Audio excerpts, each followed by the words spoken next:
solamente la vigilancia en salud pública, la vigilancia epidemiológica, sino sobre todo la vigilancia nutricional, para lo cual estamos muy orgullosos de tener dentro del Instituto Nacional de Salud una gran unidad que es el SENAM, ¿no? Esta unidad que hace la vigilancia de diabetes y sobrepeso. O sea, ahí tienen una base de datos formidable. O sea, cualquier trabajo de tesis que ustedes quieran hacer, tienen unas bases de datos ahí de donde quieran y como quieran trabajar. No todos los países tienen eso.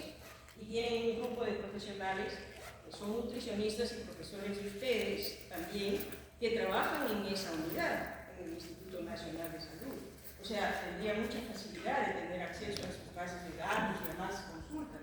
Entonces, vigilancia es una aplicación crucial de la epidemiología y hoy día vamos a comenzar la última unidad de nuestro curso, que son los diseños de los estudios, ¿no? O sea, bien, ya tenemos una buena cantidad de información, pero ahora quiero saber cómo aterrizo esto.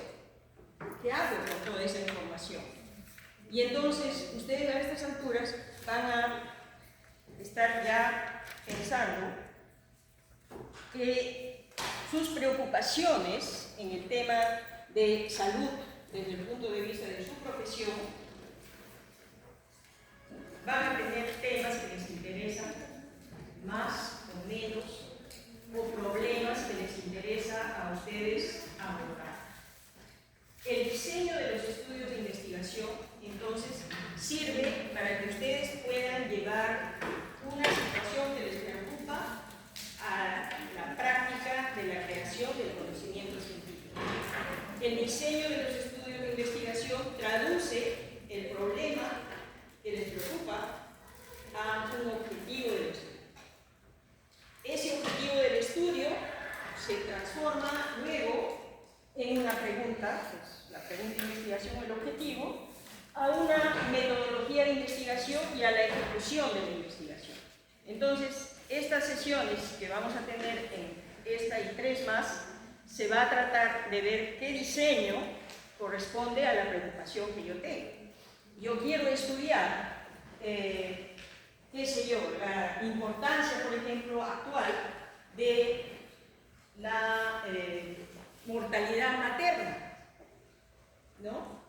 Y estoy mirando que la población está muriendo menos. El número de muertes maternas está disminuyendo, número por número, como hemos visto en las sesiones pasadas. Pero también estamos viendo que el consumo de anticonceptivos, ¿no?, en las mujeres en edad reproductiva se mantiene más o menos estable, ¿no? Y por ahí encuentro un estudio que me explica que la preocupación de los establecimientos de salud por mejorar la calidad de la atención de las mujeres está empezando a hacer que mueran menos cuando llegan a los establecimientos. Y por otro lado, que hay menos tasa de fecundidad, o sea, las mujeres van teniendo el número de niños que les interesa tener. O sea, no es como hace unas décadas en donde pensaban tener 2 o 3 niños y en la práctica tenían 5. Y entonces había una brecha entre conocer o desear usar métodos anticonceptivos y el uso actual. Bueno, ahora aparece un estudio, que se los he puesto para la práctica de hoy, en donde se analiza, ¿no?, la importancia de cómo ha bajado la mortalidad materna en la medida que se mejora la calidad de los servicios, pero también en la medida que las mujeres emplean métodos anticonceptivos para decidir el número de tamaño de su familia. Entonces, ese tipo de estudios que ustedes quieren, por ejemplo, decir qué influencia tiene, ¿no?, la calidad de los servicios y el uso de anticonceptivos. Esa es su preocupación. Quieren saber si tiene una relación. Entonces, esa preocupación corresponde a un tipo de diseño.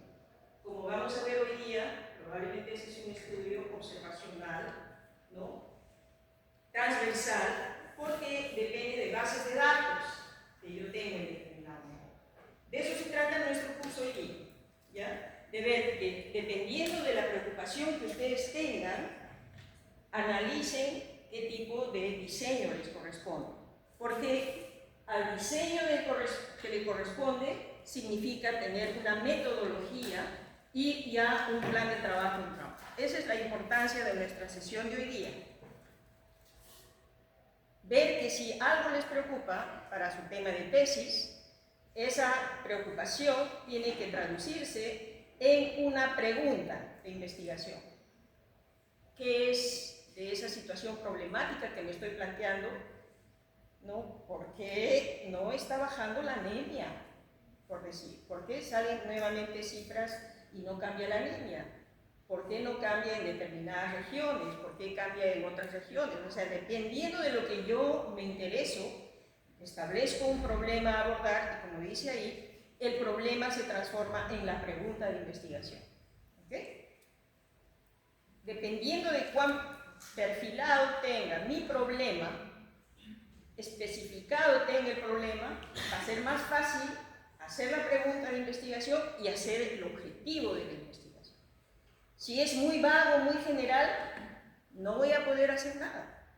Entonces, tengo que pensar bien de todo eso que estoy mirando, ¿qué es el meollo? No se olviden, la epidemiología, primero que nada, es observar, explorar, mirar, analizar. Si me preocupa algo, bueno, yo empiezo a buscarlo. De repente la preocupación que tengo ya ha sido resuelta hace décadas. Lo único es que yo no lo sabía. Pero ahora que lo sé, no digo, caramba, bueno, se ha resuelto en parte, pero no está completamente resuelto. Ajá, ¿qué es eso que no está completamente resuelto? Esta preguntita, ¿cómo funciona esto en el contexto de este Perú? ¿Es válido? O sea, se sabe por todo lado, pero acá no hay. Eso es una construcción de conocimiento. Entonces digo, quiero saber cómo ocurre esto en Perú. Y mi situación problemática se transforma en una pregunta de investigación y en un objetivo. Entonces, el hecho de tener un problema que se transforma luego en una pregunta de investigación permite tener un objetivo claro. Si ustedes no tienen un objetivo claro en cada semestre académico, en cada periodo anual, en los 4 años de su formación, si no tienen un objetivo claro, lo van a pasar, pero no van a haber sabido qué han cumplido. Entonces, tener un objetivo ayuda muchísimo. Y en este caso, tener un objetivo claro nos permite delimitar el estudio. Muchas personas le van a decir, no, pero eso es así, un momentito. Yo no tengo interés en nada, sino en esto. Yo delimito mi estudio según mi objetivo. Organizo mis recursos, organizo mi estrategia para ese tema y también al organizar mis recursos para ese tema, yo establezco lo que voy a leer, porque hay tanta información que yo no voy a poder leer todo. En cambio, digo, voy a leer estos temas porque corresponden a mi pregunta de investigación, a mi objetivo de estudio. Y finalmente, con esa pregunta, con ese objetivo, diseñamos los métodos y los datos que sean necesarios, ¿no? Bueno, como decíamos entonces, el problema a investigar define el objetivo del estudio. No se olviden, no solamente esto es pregunta de examen, sino es una pregunta existencial. Cuando ustedes tienen una preocupación, señalan un objetivo y de acuerdo a ese objetivo señalan toda su estrategia de trabajo. Bien, entonces acá tenemos un ejemplo, ¿no?, de un problema a investigar y cómo eso resulta en un objetivo. ¿Quién quisiera leer este caso? Ya.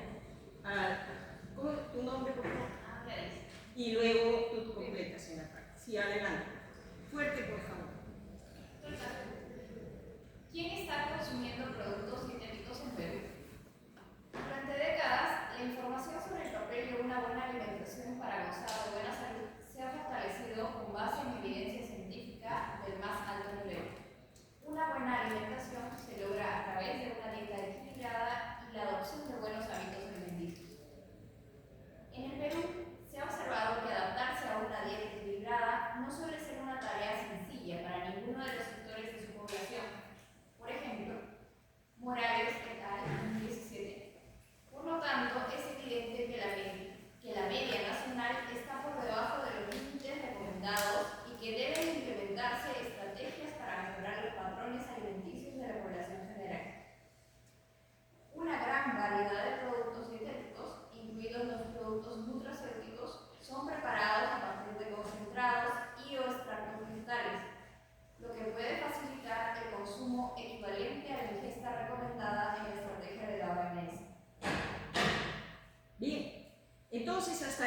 que podemos decir que está planteado el problema, ¿no?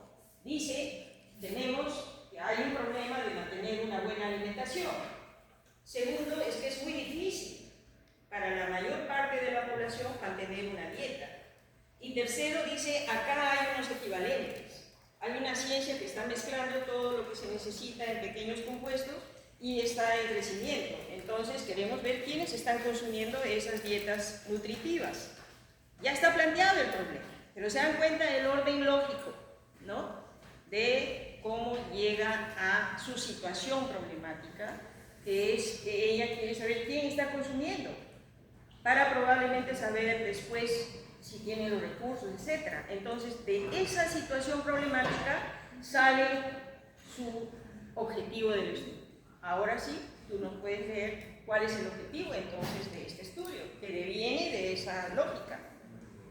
Objetivo: identificar el perfil y la percepción de los consumidores de productos dietéticos en las poblaciones de Lima, Arequipa y Trujillo, en Perú. ¿Bien? Entonces, cuando está bien planteado el problema, es fácil decir cuál es el objetivo del estudio. Y ahí tienen ustedes la referencia de este, es un estudio transversal del encuesta, en fin, yo les pongo ahí para que puedan ustedes ir mirando, porque en unos 2 o 3 años ya tienen que hacer tesis y probablemente ya tienen que estar enfilando, digamos, a acostumbrarse al juicio crítico de sus categorías de pensamiento, ¿no? Desde un aspecto general va consolidándose a traficar el problema de la población y la solución, y a la vez su pregunta es, bueno, esta solución en el futuro parece ser que los productos nutrientes que mezclan todo en una sola pastillita de repente tienen todo y está yendo hacia un cambio en el esquema de alimentación de la persona. Pero podría ser, ¿no? Pero ahí, esa es la lógica, ¿no? Lo que quiero aquí graficar es que el problema a investigar va vinculado al objetivo del estudio. Según el objetivo del estudio, entonces, tenemos diseños de investigación. Hay una primera catalogación que son los estudios observacionales y lo otro que son los estudios experimentales. A estas alturas ya ustedes saben qué son los estudios observacionales.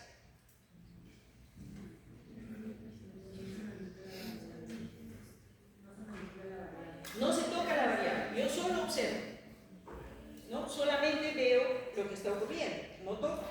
Y en los experimentales efectivamente sí, ¿no? A algunos le doy un tratamiento, a otros no, ¿no? Entonces la gran división, primero que nada, es o son estudios observacionales o son estudios experimentales, ¿no? Por eso, ustedes ahora que van a leer más trabajo de investigación, vayan primero al método y dicen, bueno, este es un estudio observacional, ¿no? O es un estudio experimental. Y ahora viene la otra catalogación, los estudios observacionales, que es lo que vamos a tratar en esta sesión. Los estudios observacionales pueden ser descriptivos o pueden ser analíticos. Son descriptivos cuando yo solamente, como su nombre lo indica, describo, ¿no? ¿Cuántos hay? ¿Qué proporción hay? ¿Dónde están? ¿No? Y esos estudios descriptivos, ¿no? Son muy útiles, especialmente cuando queremos conocer algo que nunca hemos conocido. Por ejemplo, en la pandemia del COVID, ¿quién sabía cuán rápido iban a morir las personas dependiendo de qué? ¿No? ¿Cuánto tiempo iban a demorar hospitalizados? ¿Cuáles eran sus requerimientos de hidratación? No sabíamos nada. Entonces, los estudios descriptivos fueron muy fuertes en ese momento, en donde no se tiene nada que comparar, no teníamos nada que comparar, solamente era conocer, ¿no? Ahora ya todo el mundo es un conocedor amplio por toda la bibliografía, pero en ese momento los estudios descriptivos, entonces, como su nombre lo indica, pueden ser series de casos, como vamos a ver un ejemplo ahora, en donde yo tengo a 7 personas que son mi serie, ¿no? Y les doy un tratamiento y exploro en cada persona cómo reacciona con determinado tratamiento, cómo evoluciona su enfermedad. Tengo del caso 1, del caso 2, un grupo pequeño de casos para poder conocer la magnitud de los cambios que puede haber de la enfermedad, de los manejos, dependiendo de las personas, ¿no? Entonces se llama series de casos. Ecológico es cuando ya hemos visto en la primera sesión a qué hemos llamado un estudio ecológico, es como la ENDES, por ejemplo. Ustedes conocen la ENDES, ¿no es así? Si conocen la ENDES, la que nos da la información cada año o cada semestre ahora de la anemia de los niños, de la gestante, el uso anticonceptivo, los partos, etc. Es una encuesta de demografía y salud. Ese tipo de encuesta es un estudio ecológico, porque toma muestra de todo el país y compara datos de poblaciones grandes. Entonces dice Lima, Puno, qué sé yo. Y ese tipo de estudios solamente describe, no puede sacar más conclusiones, ¿no? Hay errores cuando se quiere sacar conclusiones de causalidad con el tipo de estudio descriptivo. Solo se puede sacar conclusiones de descripción, no hay causalidad. Ecológico significa estudio poblacional, ¿no? Puede tener mucha información, pero es de carácter poblacional. Si queremos ver causalidad, vamos a ir a los estudios experimentales. Pregunta de examen y para toda la vida, que lean ustedes cualquier artículo, son observacionales que escriben. Yo voy a encontrar asociaciones fuertes, débiles, lo que sea, pero no causalidad. Para causalidad yo tengo que hacer un diseño especial, tengo que hacer diseño experimental, ¿no? Y vamos a verlo eso en la próxima clase. Entonces pueden ser estudios de casos ecológicos y transversales. Los estudios transversales pueden ser descriptivos. Transversal quiere decir como una torta. O sea, hoy día tomo mis datos de este año y analizo el peso de los recién nacidos, ¿no? Todo este año, y en el mismo momento que analizo el peso de los recién nacidos, en ese mismo momento veo cuánto ha sido, por ejemplo, la hemoglobina de la mamá, ¿no? Entonces, en ese momento calculo si la anemia de la mamá ha tenido algo que ver con el peso del niño. Transversal quiere decir que todo ocurre en un momento. Ocurre, ¿no?, el caso, ocurre el control, ocurre la exposición, ocurre el resultado, todo en ese rato. No hay causalidad. Ahí no hay causalidad. Solamente estoy viendo si se asocia. Una vez que veo que hay asociación, y ustedes ya hemos hecho una clase donde se mide el riesgo relativo, comparando las incidencias, el odds rate, una vez que hemos establecido que hay, ¿no?, una asociación fuerte, de acuerdo a los números que nos resulten en nuestras pruebas, recién paso a estudio de causalidad con estudios de experimentación. Eso es más o menos la lógica de estudios, ¿no? Les digo que la mayor parte de los estudios de tesis y de maestrías y en general de vigilancia epidemiológica usan estos estudios descriptivos, ¿no?, transversales, y un grupo incluso mayor ya en estudios de posgrado utiliza los observacionales analíticos, que ustedes lo ven acá, ¿no? Acá están los observacionales descriptivos y aquí tienen los estudios analíticos, que son los estudios observacionales en donde además de observar yo comparo, mido acá, mido allá y veo si tienen esta asociación, ¿no?, de riesgo relativo, etcétera, o no. Entonces, son analíticos no controlados cuando tomo lo que hay, lo que tengo, no controlados, y esos estudios no controlados pueden a su vez decir que corresponde a ser un descriptivo analítico transversal, o puede ser longitudinal, cuando yo les hago varias mediciones. Transversales hago una sola medición en un tiempo, y longitudinal es cuando yo mido los 5 años, los 6 años, los 7 años, etc., ¿no? Entonces, todas esas son categorías de estudios analíticos no controlados, y cuando son controlados, que ahí está la mayor cantidad de trabajos ya más avanzados de tesis, yo tengo casos y controles. Yo quiero estudiar, por ejemplo, si si estas personas que han recibido este control prenatal de 6 controles, qué sé yo, ¿no? ¿Cómo les ha ido con sus bebés? ¿Cómo han tenido el parto, el hemorragia y todas las complicaciones? Y tengo que escoger controles, ¿no? En otro lugar, sin tocar nada, solamente comparando con otro centro de salud donde sea urbano, donde haya más facilidades, qué sé yo, y hago control, caso control. Entonces mi estudio será si hay mejores resultados en los lugares donde están dando a luz mis controles en relación a los casos. Entonces ese es el tipo de diseño, ¿no? No toco nada, pero son casos y son controles.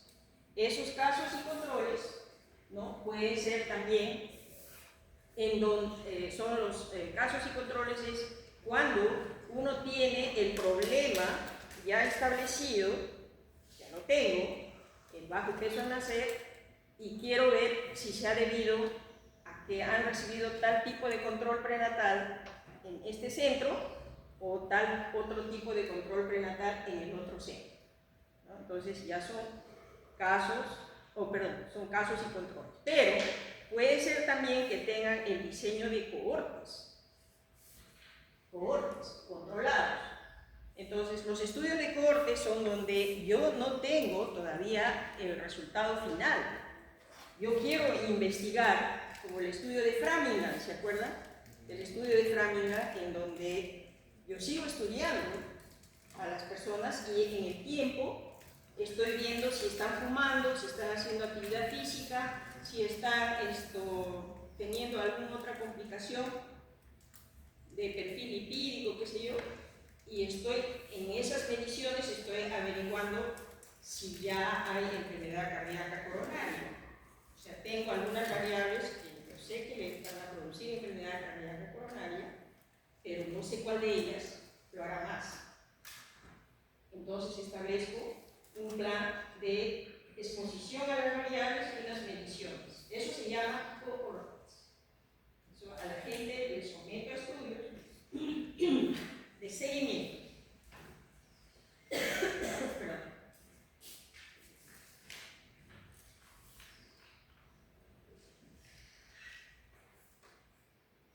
En los estudios de seguimiento también hay casos y controles, pero como cuando dice cohorte, ya su mente tiene que ir enfocada a que recién voy a saber si produce o no la enfermedad. Eso es el estudio de cohorte, es el estudio de seguimiento, ¿no? Eso es otro tipo de diseño y es costoso. ¿Por qué es costoso? Porque yo tengo que tener el recurso para seguirlos, tengo que estar en campo, ¿no? Entonces, por más que sea muy interesante y que dé mucho conocimiento, es poco difícil de hacer. Sin embargo, ¿no? Y por ese motivo, los estudios de casos y controles son los más frecuentemente utilizados, porque con un buen diseño analítico controlado de casos y controles, yo puedo sacar muchísima información, sobre todo que tenga aplicación en el contexto que yo quiero. O sea, por eso es que hoy día vamos a enfocarnos bastante, pero hoy día vamos a hacer estos observacionales descriptivos hasta los transversales. Y después, y los analíticos, vamos a también tenerlos, algunos ejemplos de estudios analíticos controlados y de cohortes. Ya los tienen ustedes, es más, en su clase de hoy día tienen varios tipos de estudios que rápidamente los vamos a revisar ahora. Hoy día vamos a cubrir entonces los estudios observacionales. Y vamos a dejar para la siguiente vez los estudios experimentales y las pruebas, etcétera, que se necesitan hacer. Y así que quisiera que hoy día sí se sientan hasta la próxima semana muy cómodos con la comprensión de lo que son sus diseños de estudios descriptivos, sus estudios observacionales descriptivos o analíticos, ¿no? Transversales, de casos controles o de cohortes, como vamos a ver.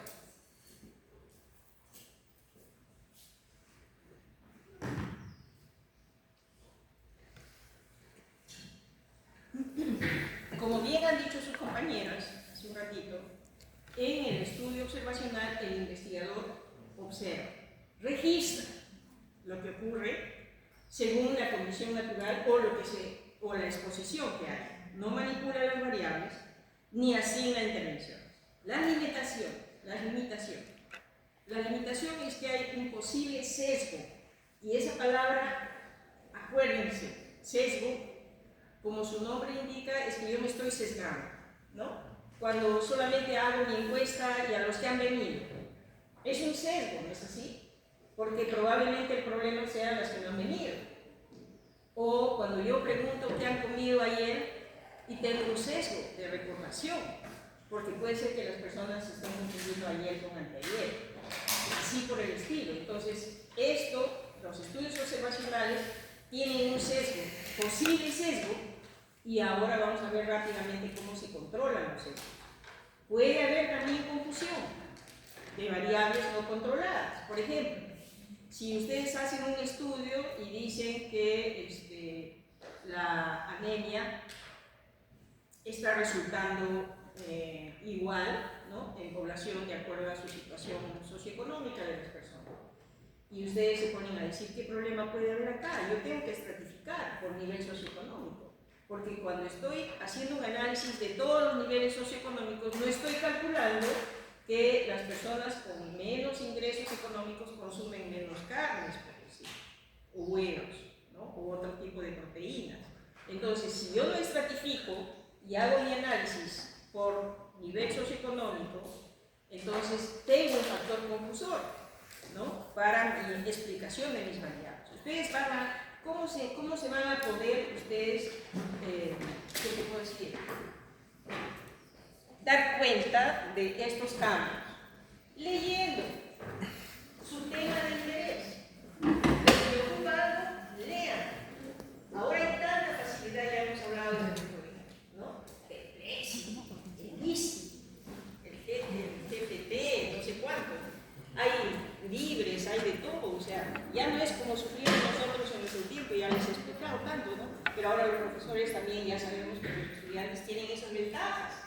Entonces lo que queremos es que utilicen esas ventajas, pero no pierdan una cosa fundamental, que es quién hace la pregunta de investigación, quién se preocupa del tema que no está cambiando en el país. ¿La máquina? ¿Lo que ya se escribió? No. Si se alimenta la máquina puede ser, pero que hay que alimentarla. Lo que tenemos ahorita es que hay muchísima información, muchísimas facilidades, y la media sigue subiendo, ¿no? Entonces, las facilidades que ustedes tengan ahora para identificar estudios y factores de confusión en los estudios es tanta que va a depender, la pureza de sus análisis va a depender de cuánto ustedes estén dispuestos a invertir en su formación y no dejarse ganar por esta facilidad de la inteligencia artificial, ¿no? Hay que darle su lugar. Pero ahora ya hay todo un tema en relación a que uno se acostumbra a preguntar a chat todo, mi traducción de mi estudio y toda la cuestión, y es un crecimiento asimétrico. En la medida que se usa más y sin juicio crítico, lo que va bajando es el juicio crítico, ¿no?, y la comprensión de las cosas. O sea, el que está en control de su desarrollo va a tener que estar consciente de lo que le está pasando y va a saber si eso le ayuda a ser el profesional que quiere ser, ¿no? Entonces, la confusión de variables no controladas, ustedes la van a darse cuenta en la medida que lean más sus temas, pero ya está claro que un estudio observacional no sirve para hacer relaciones de causa-efecto, solamente para establecer asociaciones entre las variables que están comparando, pero no para decir que es la causa del otro, ¿no? Ahora pasamos a los estudios descriptivos.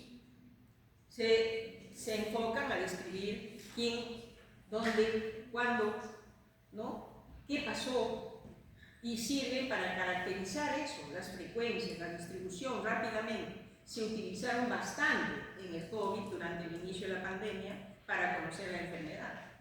¿no? Inclusive otro tipo de estudios de síndromes que aparecieron en los niños que desencadenaban esta inflamación crónica. Entonces los estudios descriptivos no hacen más que responder a esas preguntas, ¿no?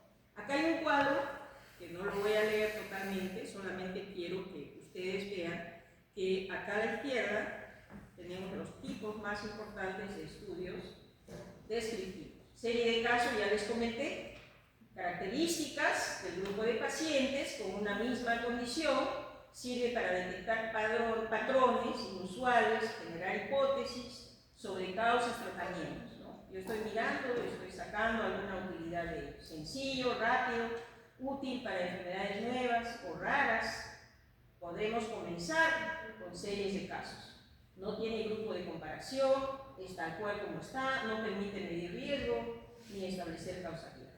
Reporte de caso, ya es uno de estos, un caso aislado en donde un solo paciente identifica enfermedades nuevas, reacciones adversas o eventos inusuales, fácil, económico, útil para alertas tempranas. No se puede generalizar porque es un solo caso. Yo tuve una vez un caso de un embarazo en la vejiga. La placenta se había insertado en el fondo de la vejiga. Y bueno, ella había estado sangrando y ella no se percataba que cada vez que orinaba durante días de la semana venía la orina con sangre. Ella tenía una fístula por otra cirugía anterior, pero había que reportar ese caso. ¿Por qué? Porque había sido producido por una fístula, por una cicatriz anormal de una cirugía previa. Entonces servía, ¿por qué? Porque uno conecta, ¿no?, la complicación en la vida de la mujer con un acto quirúrgico en determinado momento. O sea que la evaluación, la evolución de la paciente hacía que, así como menstruaba y había esta conexión, el embrión se había anidado, digamos, en el fondo de la vejiga. Entonces, estudios de casos, presentación de este reporte de casos sirve, ¿no?, para identificar reacciones adversas, eventos inusuales. Estudio transversal descriptivo, ¿no?, ahí, transversal, evalúa exposición y enfermedad en una población. Hoy día veo niños desnutridos y veo que están comiendo estas cosas. Entonces, la exposición y el efecto lo tengo todo a la vez. Estudio de transversal. Estima prevalencias. Caracteriza poblaciones por variables sociodemográficas, edades, etc. Es rápido, económico, no establece secuencia temporal ni causalidad. Es probablemente el estudio más fácil que se puede hacer. Muchos tesis de pregrado caen dentro de este estudio. O también, bueno, de este tipo de estudio transversal. Descriptivo.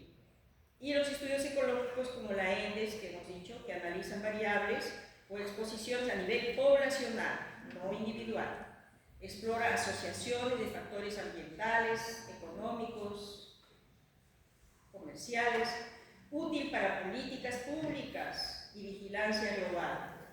Acá importante, dice, riesgo de falacia ecológica. ¿Por qué? Falacia quiere decir falso, ¿no? O sea, cuando un estudio ecológico uno le quiere dar el peso de una causa, es un error, por eso le llaman falacia ecológica. Por más número pesado que diga, 41% de niños de Perú con anemia. Uy, Dios mío, cuando sale un informe de ENES, mitad de la gente tiembla porque piensa que le van a quitar su trabajo, le van a hacer porque es ineficiente. ¿Por qué? Porque le dan tanto peso, digamos, a un estudio ecológico y no están analizando lo que debe ser, por qué es la causa de la anemia, y eso tiene que verse ya en contextos más chicos, caso por caso, en cada localidad, para estudiar las causas. Porque sabemos que la mitad de la anemia es causa de falta de hierro, pero la otra mitad es por agua, por parásitos, o por la falta de otros nutrientes. Y esas causas tienen que ser estudiadas y con causalidad explícita, pueden concluir todas, pueden complementarse, pueden concurrir todas esas causas, pero hay que estudiarlas, porque a los que tienen falta de fierro hay que darle fierro. Ellos no se van a mejorar con fierro si lo que les falta es agua. Entonces, esa causalidad no es lo que nos responde el estudio ecológico.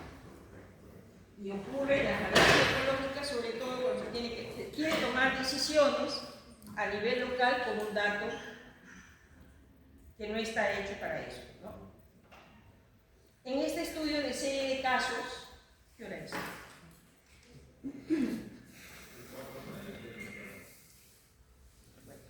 La hora nos está ganando, pero ahora les he puesto varios casos, ¿no? Varios tipos de estudios en donde ustedes se van a dar cuenta que lo que se necesita es, primero que nada, poner el problema.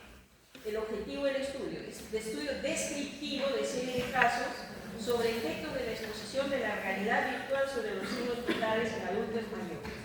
La realidad virtual quiere decir que yo quiero probar a ver si a las personas adultas mayores les puedo hacer una prueba, ¿no? de qué sé yo, de alguna prueba diagnóstica, pero tengo miedo de hacerle cuando están solos en sus casas. Entonces el estudio de serie de casos quiere decir en qué margen, ¿no?, de estrés les voy a poner para hacer estas pruebas. Entonces registro la frecuencia, etcétera, de una serie de personas y registro que los cambios están dentro de los tiempos normales. No se encontraron diferencias significativas antes y después de la exposición. O sea, y durante la exposición a las pruebas solamente ha habido unos cambios leves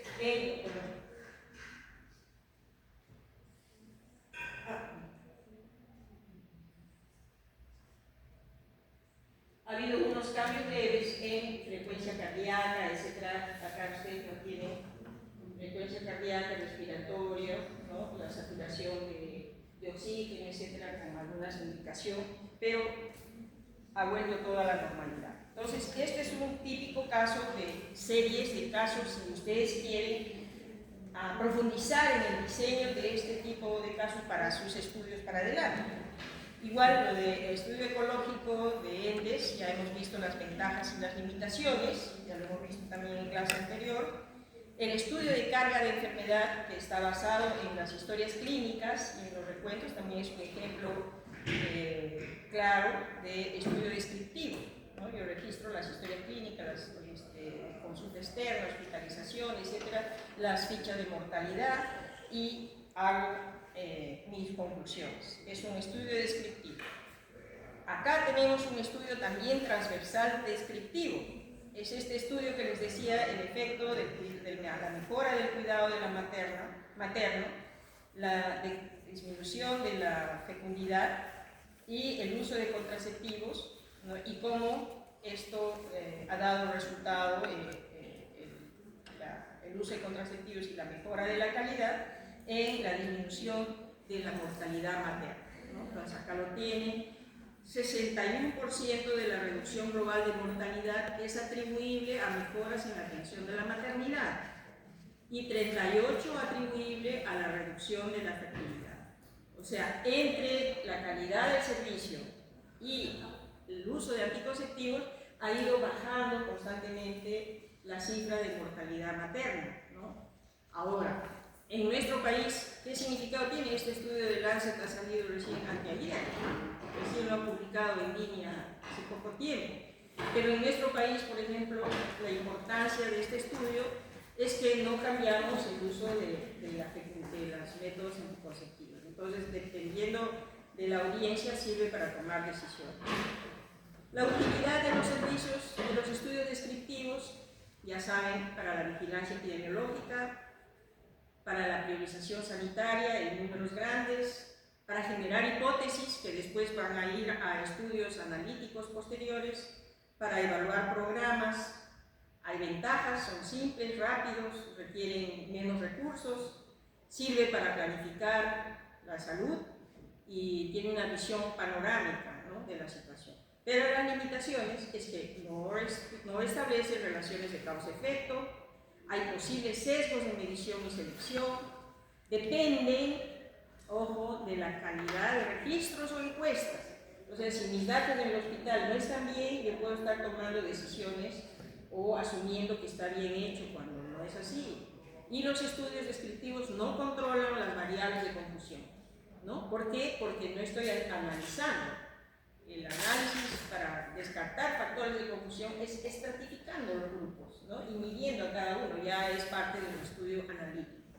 Entonces el estudio descriptivo no controla los factores de confusión. Y ahora pasamos al tipo de estudios observacionales analíticos, en donde ahora sí comparamos los datos de variables de dos grupos, ¿no? Entonces acá estudian asociaciones, pero no causalidad. Otra vez, no se olvide, estudios observacionales no dan causalidad. Permiten identificar, sí, relaciones entre exposición y efecto, ¿no? Por ejemplo, la actividad física y la obesidad. No prueban causalidad, ya que pueden haber variables de confusión y en general es otro diseño. Y los participantes no son seleccionados al azar, sino son los que hay en comunidades, hospitales, regiones, etc. No hay selección al azar. La ventaja es que éticamente son viables porque no hay necesidad de hacer ensayos, de todas maneras se va a manejar la confidencialidad de la información, pero no es tan estricto como cuando se hace ensayo clínico, ¿no? El costo es menor comparado con los estudios experimentales y eso sí representan situaciones reales, porque yo estoy teniendo la población en sus sedes donde están viviendo. Los tipos más importantes de estudios observacionales analíticos son el estudio transversal, ¿no? Que es como un corte en el tiempo, en el caso de casos y controles, en donde ya ha ocurrido el evento, pero quiero ver si se puede estar conectado a una variable o no, retrospectivo. Y el estudio de cohorte, que puede ser prospectivo o puede ser retrospectivo, pero entraña seguimiento. Esto no lo voy a leer todo, pero tiene todas las características que ustedes pueden ver acá para diferenciar el tipo de diseño, el momento de la medición, unidad de análisis, medida de frecuencia, direccionalidad, sin dirección temporal, retrospectivo, etc. La temporalidad corta, generalmente retrospectiva, en casos y controles, o prospectiva en los cohortes, la utilidad, las ventajas, rápido, económico, eficiente en el caso de temas de casos y controles, y acá secuencia temporal, caso. Estudio de cohorte es esencialmente mide el riesgo relativo, casos incidentes. La desventaja, no hay causalidad, hay sesgo de recuerdo o selección en casos y controles y es costoso. ¿No? Yo no voy a leer todo esto, yo les pido más bien que si ustedes lo revisen y si tienen alguna pregunta, por favor, háganla, ¿ya? Porque esta sesión todavía la vamos a tener la práctica en la siguiente clase y la tarea de esta sesión, eso sí, les digo, es que ustedes hagan la búsqueda activa, ¿no? En PubMed o en español, que sea la búsqueda activa de estudios específicos observacionales y puedan decir cuál es el problema, y puedan decir cuál es el objetivo, y puedan decir cuál es el método que han seguido los estudios. Porque es la única forma en que ustedes van a poder ver si este cuadrito que yo les he preparado es verdad o no es verdad. Y la próxima vez que usted ha dicho que eso es así, no es así, y ahí veremos cómo, si es que hay algo que ampliar, ¿ya? Pero estos criterios de las características de los estudios transversales, donde ya hemos dicho, es un momento en donde ocurre todo en la exposición y el efecto, los casos y controles, en donde yo estoy buscando de comparar las variables, ¿no? También que han ocurrido en un tiempo en la exposición y los resultados a los dos grupos de casos y controles y los estudios de cohorte. Pero para graficar todo eso, yo les he preparado algunos ejemplos en donde tenemos un estudio transversal analítico. Estudio transversal analítico que habla de las determinantes sociales relacionadas a inseguridad alimentaria en estudiantes de nutrición. Estudio transversal analítico. ¿Por qué? Porque lo que están queriendo las personas hacer es medir los determinantes sociales en relación a la inseguridad alimentaria. Ustedes van a leer bien, interesante el estudio, porque tiene una muestra de 213 estudiantes. La variable dependiente, o sea, lo que va a cambiar es la seguridad alimentaria, la inseguridad alimentaria, y las variables independientes, o sea, las que van a actuar sobre mi variable de interés, que es la inseguridad alimentaria, son la edad, sexo, nivel de educación de los padres, nivel socioeconómico, etnia, vivienda, empleo, seguridad social, diversidad de la vida, ¿no? Entonces, yo quiero saber si hay inseguridad alimentaria y quiero saber si es dependiendo de la edad, del sexo, de la situación socioeconómica, ¿no? Y cómo calculo, cómo se establece esa medición de asociaciones en el caso de estudio transversal analítico a través del odds ratio. ¿Okay? Y eso es lo que hacen al final del método. Dice, se calcularon prevalencias, asociaciones bivariadas. Ya ustedes han hecho estadísticas, ¿es así? Entonces, bivariadas es cuando tienen dos variables nada más. Entonces, inseguridad con edad, inseguridad con un factor socioeconómico. O multivariadas, cuando analizan todo lo anterior. Sexo, nivel educativo, qué sé yo, y inseguridad alimentaria. Entonces, multivariado. Y la medición de este tipo de estudios es con el análisis de probabilidades, que es la medición que es a través del odds ratio. No se olviden, esto es la forma como se mide el estudio transversal analítico. Otro caso de estudio transversal analítico es el caso que hemos presentado al comienzo de esta clase, en donde queremos saber quién está consumiendo los productos dietéticos. Y ahí dice que es un estudio transversal realizado en sujetos mayores de 18 años, residentes en las ciudades de Lima, Trujillo y Arequipa. Se realizó en 2 etapas, se realizaron entrevistas, etc. En la segunda se diseñó un cuestionario estructurado con preguntas abiertas y cerradas. Entonces aquí lo que sale es quién está consumiendo, ¿no? Tiene sus variables y salen sus resultados.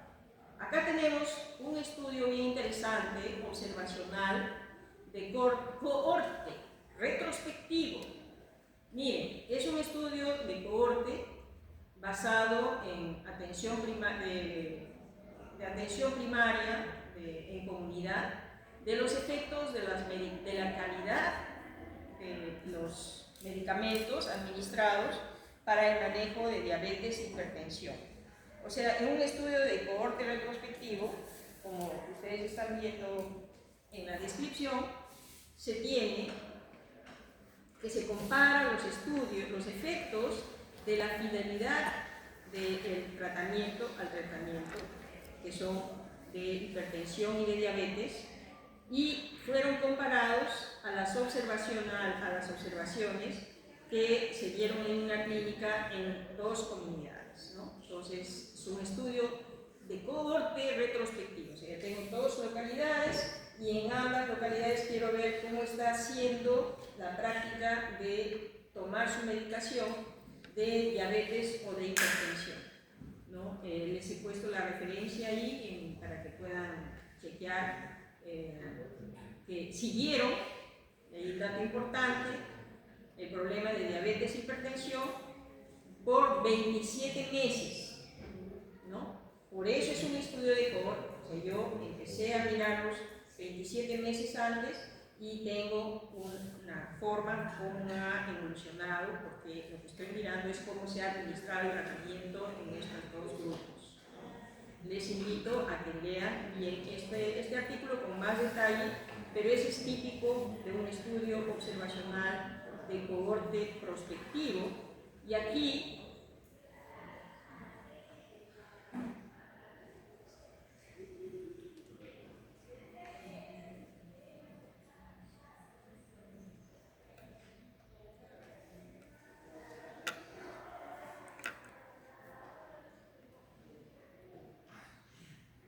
cuando tenemos la medición del estudio de cohorte, ¿no? La medida de asociación, lo que estamos queriendo ver, la medida de asociación en los estudios de cohorte, ya no es el odds ratio que se usa en los casos y controles, sino es riesgo relativo, porque lo que estoy analizando es un proceso que se va a dar. O sea, yo puedo calcular las incidencias tal como van apareciendo. Entonces, en estudio de cohorte, la medición es de riesgo relativo.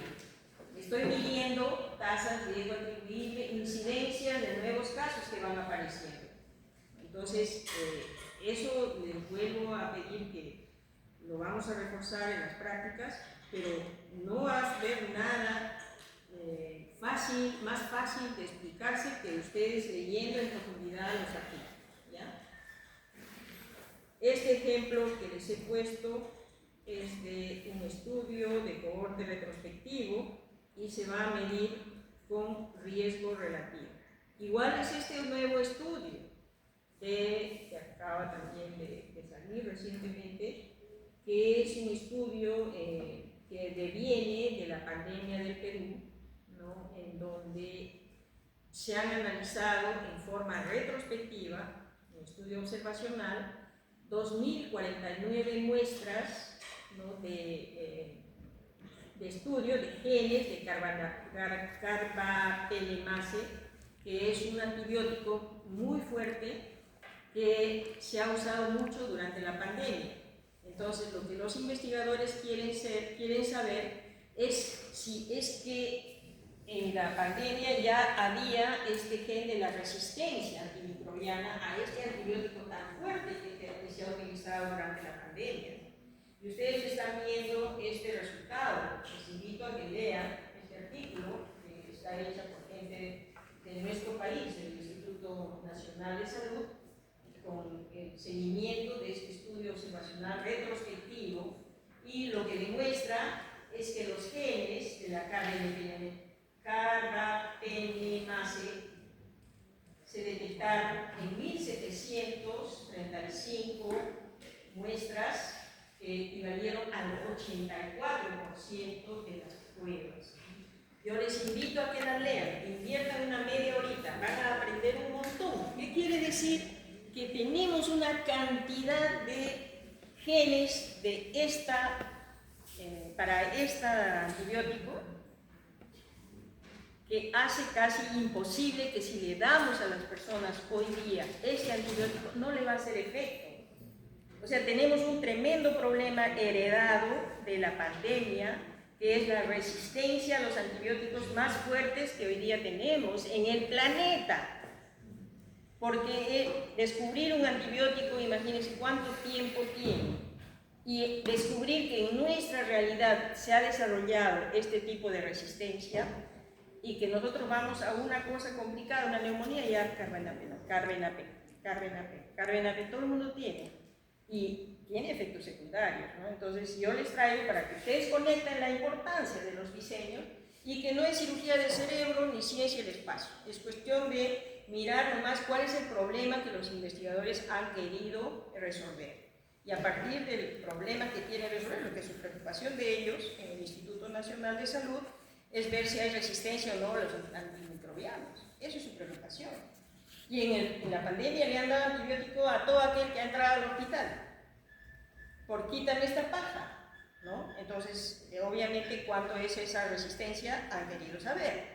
Y recién ha salido publicado, todo el tiempo que se ha tomado analizar, vencer todas estas cosas que hay también para la publicación. Entonces, la academia, nosotros tenemos la obligación de difundir esas cosas y sentar las bases de su interés, ¿no? En ver que la aplicación de la epidemiología es justo para mejorar la vida de las personas.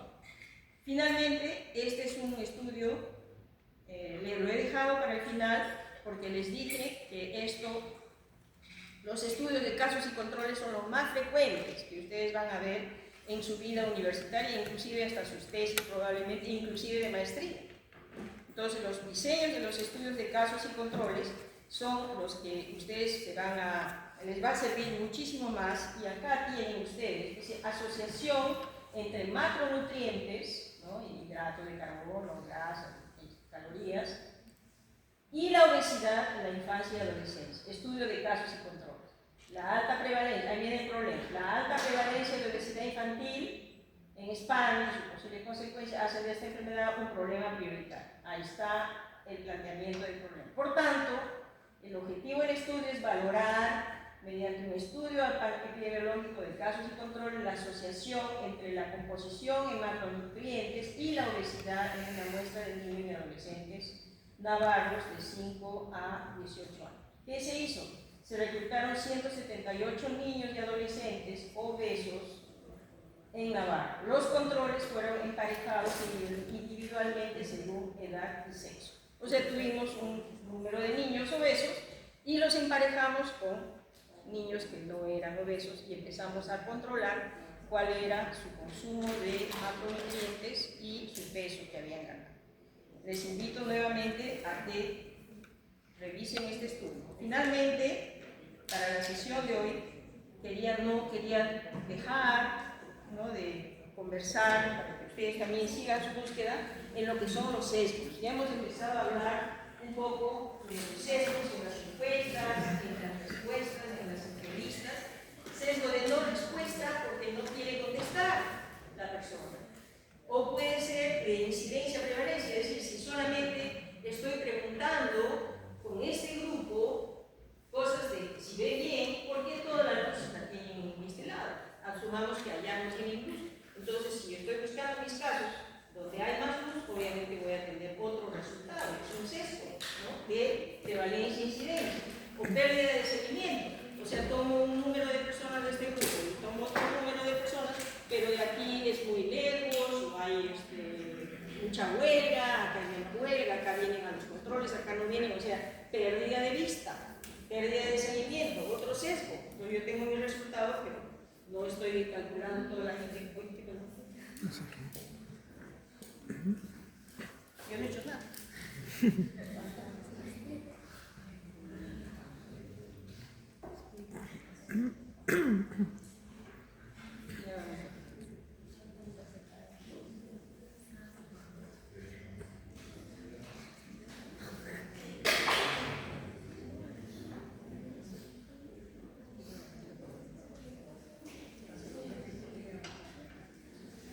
Y lo más importante, el participante voluntario, ¿no? Cuando dice, a ver, todos los voluntarios, ¿quiénes son los voluntarios? Por lo general, los que no tienen el problema, ¿no? Entonces, no es un buen diseño. O es la muestra sesgada por la duración, ¿no? Entonces, yo pongo, mi estudio va a durar tanto tiempo o mi encuesta va a durar 50 minutos. Entonces, las personas van a estar listas para contestar 10 minutos. La duración de la prueba va. Los que se han quedado, los 50 minutos, probablemente tienen otra condición respecto de los que no se han quedado. Y lo más importante es cómo se controla. Ya con la práctica ustedes van a aprender a controlar los sesgos, pero el sesgo se controla en los 3 momentos más importantes de la investigación desde ahora y ustedes tienen que saber: en el diseño, en la implementación y en el análisis de los resultados. Los sesgos en el diseño se hacen calculando bien a quién voy a hacer la pregunta, quiénes van a ser mis casos, quiénes van a ser mis controles, qué variables voy a tener, ¿no? Puede ser en la ejecución, porque yo lo que quiero es que no me falte ningún dato. Entonces, en la ejecución tengo que llenar todas mis preguntas, en la ejecución tengo que ver que esté en contacto con las personas para evitar que se les alienten de venir o de continuar.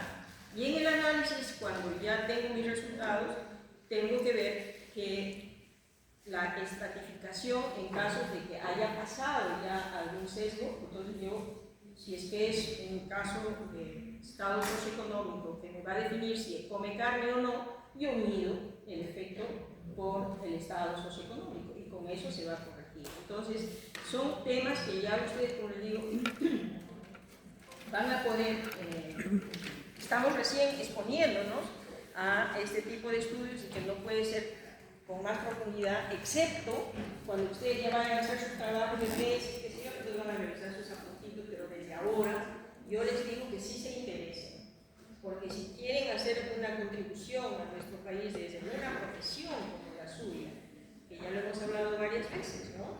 Tiene tanta injerencia en la primera carga de enfermedad prevenible en nuestro país, que son las enfermedades no transmisibles, que tiene que ver con la diabetes, que tiene que ver con la obesidad, que tiene que ver con la mortalidad excesiva de los problemas, porque tenemos más del 24% de nuestra población en estos problemas, desde la infancia. Entonces, es importante que todo lo que los profesores y ustedes podamos hacer para apoyarles, por lo menos asentar las bases de la curiosidad y luego entrar en profundidad de acuerdo a los temas que a ustedes les apasionan de su profesión, ¿no? Muy bien, muchas gracias por su atención. Nos vamos a ver acá.